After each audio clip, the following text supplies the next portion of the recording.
In this video, we are going to see how you can blur the photo corners in Canva. Now guys, it's very simple. I have taken an example of the YouTube thumbnail because I was in the middle of creating this viral thumbnail. So I was thinking that I should share it with you as well.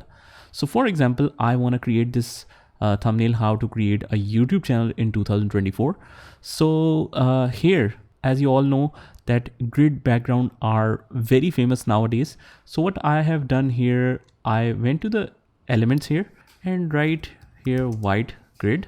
So just choose any kind of white grid, and when you insert it, it might be in black. So you can simply change the color from here.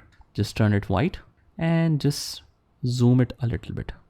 Now what I want is these corners are too hard. So I want to blur it a little bit. Now, even though if you erase the corners a little bit, it will still not create the look that I want to create. So instead, what we will do is we will blur the edges or the corners in our design or photo. So the simple way of doing this is just go to the elements here and just write here gradient, and you can choose any gradient. In this example, I'll choose the black gradient. And as you can notice that we have soft gradients and we have the hard gradients as well.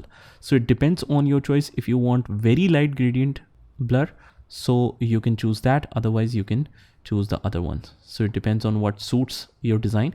So let's choose this one in this example. Let's say this one. And then I will just move it like this.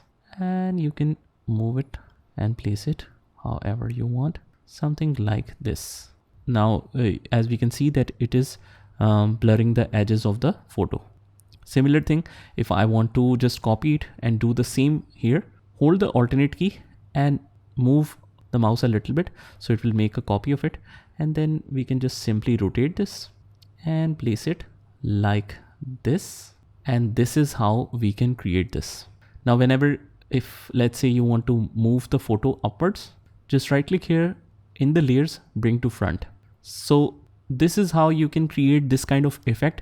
Guys, I hope you found this video helpful. And if you want to join or learn complete Canva, you can start learning from the playlist. We have complete tips and tricks all on this YouTube channel. Also, if you want to join our complete course, the link to that is also mentioned in the description. So that's it, guys. Hit the like button and comment down below if you found this video helpful, and I'll see you in the next one.